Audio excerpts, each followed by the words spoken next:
मानदेय भी इनका समय से नहीं आता है। आपको बता दें कि इस बीच में कर्मचारी काफी ज्यादा परेशान नजर आ रहे हैं, क्योंकि इन कर्मचारियों का मानदेय अभी तक इनके खातों में नहीं पहुंचा है और यही कारण है कि ये काफी ज्यादा नाराजगी जताते हुए नजर आ रहे हैं। साफ तौर पर कर्मचारियों का यही कहना है कि सरकार इन्हें अन्य सुविधाएं तो अभी नहीं दे रही, लेकिन कम से कम जो इनका अल्प मानदेय वो तो समय से दे दिया करे, क्योंकि अगर मानदेय समय से नहीं आता है तो दैनिक जीवन में तमाम तरह की समस्याएं देखने को मिलती हैं। वहीं आपको बता दें कि संगठन की तरफ से साफ तौर पर यह बात कह दी गई है कि अगर अब मई के दूसरे सप्ताह तक इन कर्मचारियों का मानदेय इनके खातों में नहीं पहुंचता है तो इसके बाद जो संगठन है वो मजबूरी में बाध्य होगा एक बड़ा कार्यक्रम करने के लिए, क्योंकि यही एक अंतिम रास्ता बचता है। आपको बता दें कि संगठन की तरफ से लगातार पत्राचार का कार्यक्रम तो चल ही रहा है और पूरी तरह से प्रयास किया जा रहा है कि जल्द से जल्द इन कर्मचारियों का मानदेय इनके खातों तक पहुंच जाए। वहीं पर संगठन से बातचीत करने पर यह बात पता चली कि स्पर्श पोर्टल एक बड़ा कारण है कि मानदेय इन कर्मचारियों के खातों तक नहीं पहुंच पा रहा है। इसके साथ ही अन्य त्रुटियां भी देखने को मिल रही हैं, जिसके हल के लिए संगठन की तरफ से लगातार पूरा प्रयास किया जा रहा है। वहीं बात करें हम 31 मई की, तो 31 मई को एक बड़ा अधिवेशन रखा गया। इस अधिवेशन में आगे की पूरी रणनीति तय की जाएगी, क्योंकि मानदेय ही सिर्फ एक समस्या नहीं, इसके साथ ही स्वास्थ्य बीमा और अन्य मांगे भी हैं इन कर्मचारियों की, और इन्हीं मांगों को पूरा करवाने के लिए संगठन की तरफ से पूरा प्रयास किया जाएगा और आगे की रणनीति बनाई जाएगी। संगठन के पदाधिकारियों का साफ तौर पे यही कहना है कि अब इंतजार करते करते ये थक से गए। सबसे पहले तो पूरा प्रयास किया जाएगा कि संवाद से अगर समस्याओं का हल हो जाता है तो बहुत बेहतर है, और अगर संवाद से समस्याओं का हल नहीं होता है तो फिर ये कर्मचारी ये संगठन बाध्य होगा कोई बड़ा कदम उठाने के लिए, और इन सारी चीजों के हल के लिए संगठन की तरफ से प्रयास किए जा रहे हैं। फिलहाल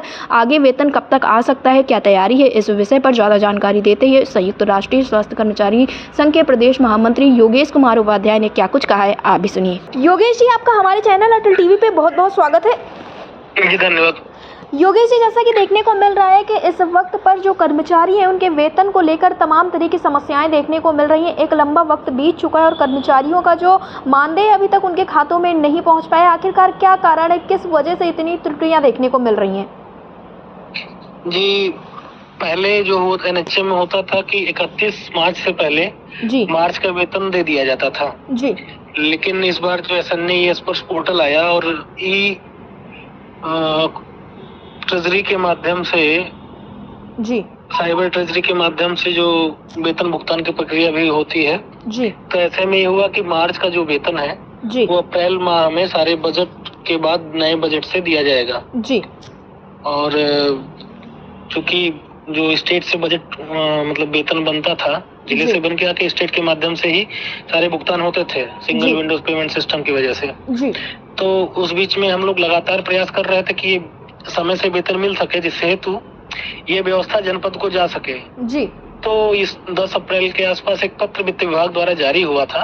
माननीय मंत्री जी से मुलाकात भी संगठन किया था, अनुरोध किया था, और उस पे ये आया कि 1 मई के बाद सारे भुगतान जो हैं वो जनपद स्तर से किए जाएंगे, उसका शासनादेश जारी हुआ है जी। तो ऐसे में एक बार भुगतान प्रदेश से होना फिर जिले से होना, मिक्स होने पे समस्या है। जैसी मेरी जो भुगतान पहले स्टेट से होता सिंगल विंडो पेमेंट सिस्टम से एसएनए स्पर्श की वजह से, वो अब जनपदों को चला गया है। ये अप्रैल में शासनादेश जारी हुआ वित्त विभाग द्वारा जी।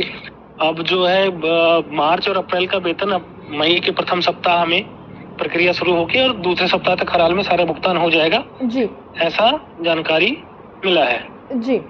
और आगे चल के जो चूंकि जिलों से भुगतान होगा तो समय से वेतन मिल सकेगा, ऐसी व्यवस्था बनाई जाएगी विभाग द्वारा जी। योगेश जी, लेकिन इन सारी त्रुटियों के बीच में जैसा कि आपने बताया स्पर्श पोर्टल एक बड़ा रोल है इन सभी कर्मचारियों के मानदेय को लेकर, तो इसको लेकर कोई ऐसी व्यवस्था क्या नहीं हो सकती जिससे कर्मचारियों का जो मानदेय वो समय से आ जाए? क्योंकि एक तो मानदेय बहुत अल्प है, वो भी काफ़ी महीनों तक सालों तक नहीं आता है, तो कहीं ना कहीं कर्मचारियों को भी समस्याओं का सामना करना पड़ता है।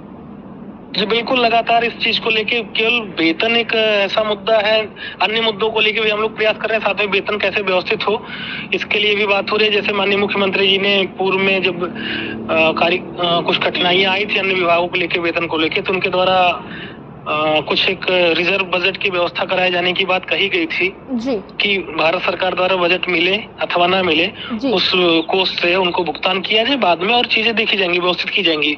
लेकिन हमें लगता है उसकी व्यवस्था भी पूर्ण हुई या प्रक्रिया में है, कह पाना कुछ मुश्किल होगा क्योंकि इस बार अप्रैल का समय ना होता तो जरूर हम लोग इस पर प्रयास करते और संगठनात्मक गतिविधि और विरोध भी दर्ज कराते। जी यदि मई के बाद ये व्यवस्थाएं नहीं होंगी तो निश्चित तौर पर अनिश्चितकालीन आंदोलन की तरफ बढ़ेंगे, क्योंकि केवल वेतन कर्मचारियों की समस्या नहीं सीमित है। वेतन इंतजार किया जा रहा है कि अगले 1-2 महीने में सही हो जाएगा। जी बाकी वेतन विसंगति, स्वास्थ्य बीमा, बहुत सारी समस्याएं कर्मचारियों की लगातार बनी हैं। जी तो ये संगठन वेतन के मुद्दे पे कोई कार्यक्रम करके अपना एनर्जी वेस्ट ना करना चाहते। जी ये चीज चाह रहा है कि संवाद से ये समस्या का समाधान कराया जाए। जी, यानी कि योगेश जी ये कहा जा सकता है कि आप लोग मई तक इंतज़ार करेंगे और मई के दूसरे सप्ताह तक अगर हल नहीं होता है, ये समस्याएं पूरी तरह से खत्म नहीं होती, तो आप लोग फिर प्रदर्शन करने के लिए मजबूरी में बाध्य होंगे।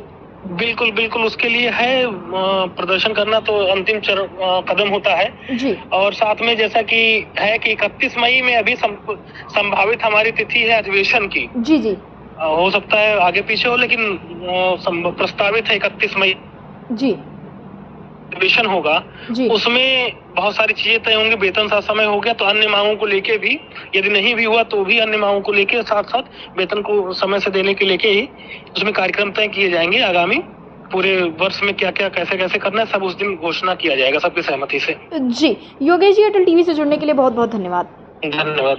एनएचएम कर्मचारियों की समस्याएं दिन ब दिन बढ़ती हुई चली जा रही हैं। जहां इन्हें स्वास्थ्य विभाग की रीढ़ की हड्डी कहा जाता है, तो वहीं पर इन कर्मचारियों का जो कार्य है वो काफी ज्यादा बढ़ाया जा रहा है। इनके कार्य के अतिरिक्त भी इनसे कार्य करवाए जाते हैं, लेकिन जब बात इनके मानदेय की, इनके भुगतान की आती है, तो न जाने क्यों सरकार इनकी मांगों को अनसुना कर देती है। इस बीच में देखने को मिला कि सरकार की तरफ से तमाम विभागों के कर्मचारियों के लिए बड़ी घोषणाएं की गई, लेकिन वहीं पर बात करें अगर हम एनएचएम कर्मचारियों की, जिन्हें कोविड वॉरियर के नाम से भी जाना जाने लगा था, उनके लिए सरकार ने कुछ खास नहीं किया। यहाँ तक कि इन्हें कैशलेस इलाज की सुविधा भी नहीं दी गई, जिस वजह से भी कर्मचारी काफी ज्यादा नाराज और मायूस नजर आ रहे हैं। कर्मचारियों का यही कहना है कि सरकार हमारी बातों को, हमारी मांगों को अभी तक न जाने क्यों नहीं सुन रही, जबकि इनके द्वारा हर एक संभव प्रयास किया गया, इनके द्वारा प्रदर्शन भी किए गए, इनके द्वारा ज्ञापन पत्र भी सौंपे गए और न जाने कितनी बार बड़े अधिकारियों से, विधायकों से मुलाकात भी की गई। इस बीच में यह भी देखने को मिला था कि सत्र के दौरान इन सभी कर्मचारियों की आवाज को बुलंद किया गया था, लेकिन फिर भी सत्ता पक्ष की तरफ से उतना सटीक जवाब नहीं दिया गया। जहाँ एक तरफ देखने को मिल रहा है कि एनएचएम कर्मचारी पूरे मनोयोग से कार्य करते हुए नजर आते हैं, तो वहीं पर दूसरी ओर इनको इनके हिसाब का मानदेय नहीं दिया जा रहा है। अल्प मानदेय के साथ साथ समय से भुगतान न होना इन कर्मचारियों के लिए एक बड़ी समस्या है। वहीं पर आपको बता दें कि ये कर्मचारी दूर दराज के जिलों में कार्य कर रहे हैं और ऐसे में कर्मचारियों का कहना है कि एक तो अल्प मानदेय मिलता है, ऊपर से दूर दराज के जिलों में कार्य कर रहे हैं, तो तमाम तरह की समस्याओं का सामना करना पड़ता है। फिलहाल आपको बता दें कि संगठन अब पूरी तैयारी के साथ आगे बढ़ रहा है। 31 तारीख को एक अधिवेशन रखा गया है। इस अधिवेशन में आगे की पूरी रणनीति तय की जाएगी और रणनीति को तय करते हुए आगे के पूरे कार्यक्रम किस तरह से होंगे, इस विषय में भी जानकारी साझा की जाएगी। फिलहाल आपको बता दें कि वेतन को लेकर समस्याएं लगातार बनी हुई हैं और यही कारण है कि संगठन काफी ज्यादा नाराज नजर आ रहा है। फिलहाल तो इस बार संगठन ने साफ कर दिया है कि अगर मई में मानदेय समय से नहीं आता है तो इन कर्मचारियों के द्वारा एक बड़ा कार्यक्रम किया जाएगा और इसके बाद ये सभी कर्मचारी अपना विरोध दर्ज कराएंगे। फिलहाल देखना ये होगा कि आखिरकार इन सारी चीजों के बाद शासन प्रशासन पर क्या कुछ असर पड़ता है, सरकार की तरफ से क्या कुछ कदम उठाए जाते हैं और सबसे बड़ी बात, क्या इन एनएचएम कर्मचारियों के मानदेय में जो इतनी प्रकार की त्रुटियां देखने को मिल रही हैं, ये सारी क्या हल हो पाएंगी, क्योंकि इनका यही कहना है कि स्पर्श पोर्टल की वजह से भी तमाम तरह की समस्याएं देखने को मिलती हैं।